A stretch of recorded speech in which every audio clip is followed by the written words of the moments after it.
The valley known as Sleepy Hollow hides from the world in the high hills of New York State. There are many stories told about the quiet valley, but the story that people believe most is about a man who rides a horse at night. The story says, the man died many years ago during the American Revolutionary War.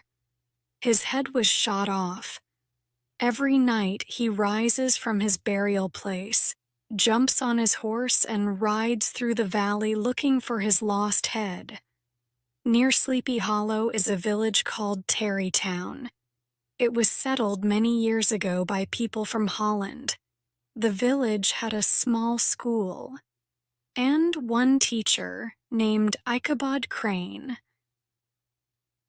Ichabod Crane was a good name for him because he looked like a tall bird, a crane. He was tall and thin like a crane. His shoulders were small, joined two long arms. His head was small too, and flat on top. He had big ears, large glassy green eyes, and a long nose. Ichabod did not make much money as a teacher, and although he was tall and thin, he ate like a fat man. To help him pay for his food, he earned extra money teaching young people to sing. Every Sunday after church, Ichabod taught singing. Among the ladies Ichabod taught was one Katrina Van Tassel. She was the only daughter of a rich Dutch farmer. She was a girl in bloom, much like a round, red, rosy apple. Ichabod had a soft and foolish heart for the ladies, and soon found himself interested in Miss Van Tassel. Ichabod's eyes opened wide when he saw the riches of Katrina's farm, the miles of apple trees and wheat fields, and hundreds of fat farm animals.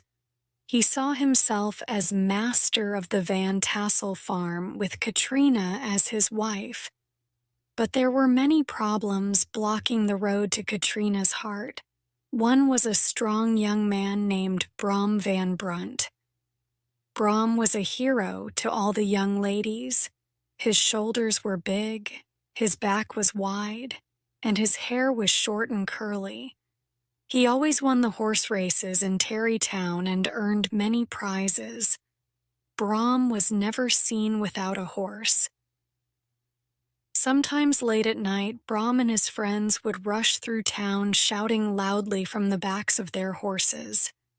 Tired old ladies would awaken from their sleep and say, "Why, there goes Brom Van Brunt leading his wild group again." Such was the enemy Ichabod had to defeat for Katrina's heart. Stronger and wiser, men would not have tried, but Ichabod had a plan. He could not fight his enemy in the open, so he did it silently and secretly.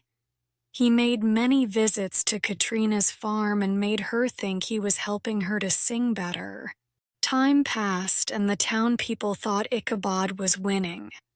Brom's horse was never seen at Katrina's house on Sunday nights anymore.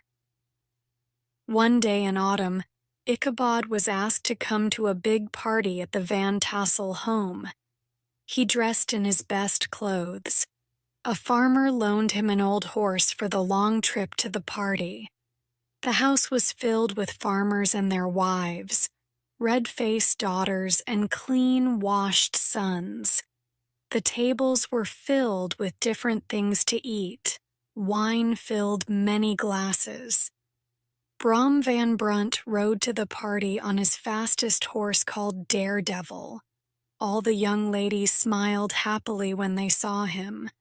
Soon, music filled the rooms, and everyone began to dance and sing. Ichabod was happy dancing with Katrina, as Brom looked at them with a jealous heart. The night passed. The music stopped, and the young people sat together to tell stories about the Revolutionary War. Soon stories about Sleepy Hollow were told. The most feared story was about the rider looking for his lost head. One farmer told how he raced the headless man on a horse. The farmer ran his horse faster and faster. The horseman followed over bush and stone until they came to the end of the valley. There the headless horseman suddenly stopped. Gone were his clothes and his skin. All that was left was a man with white bones shining in the moonlight. The stories ended and time came to leave the party. Ichabod seemed very happy until he said goodnight to Katrina. Was she ending their romance? He left feeling very sad. Had Katrina been seeing Ichabod just to make Brom Van Brunt jealous so he would marry her? Well, Ichabod began his long ride home on the hills that surround Tarrytown. He had never felt so lonely in his life. He began to whistle as he came close to the tree where a man had been killed years ago by rebels. He thought he saw something white move in the tree. But no, it was only the moonlight shining and moving on the tree. Then he heard a noise. His body shook. He kicked his horse faster. The old horse tried to run, but almost fell in the river instead. Ichabod hit the horse again.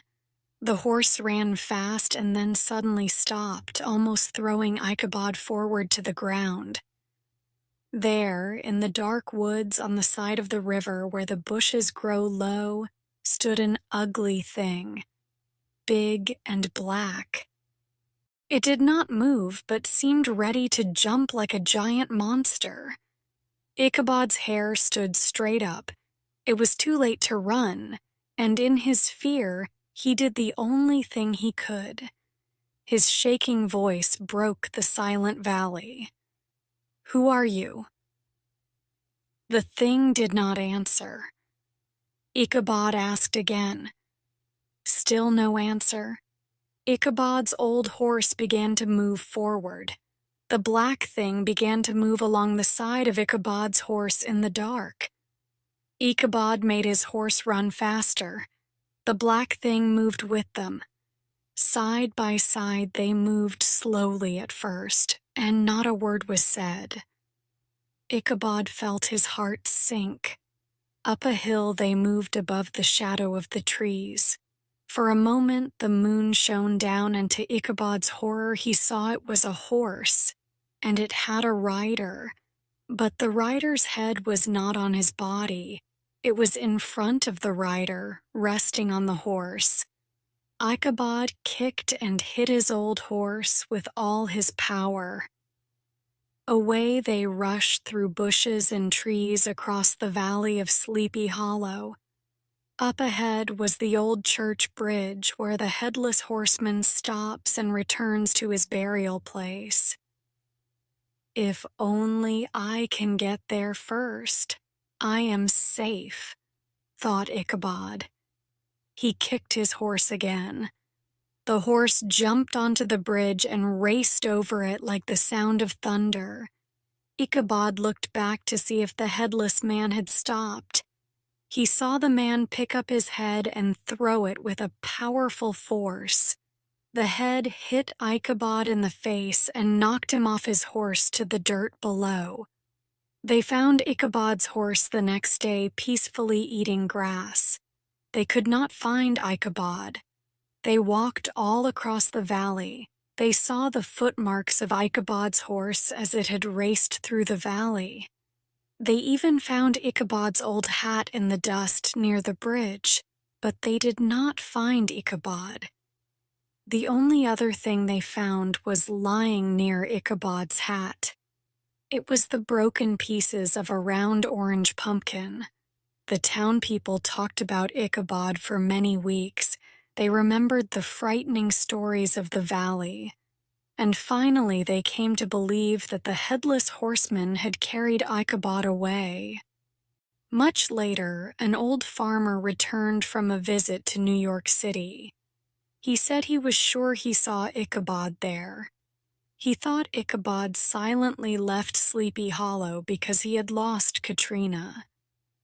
As for Katrina, her mother and father gave her a big wedding when she married Brom Van Brunt.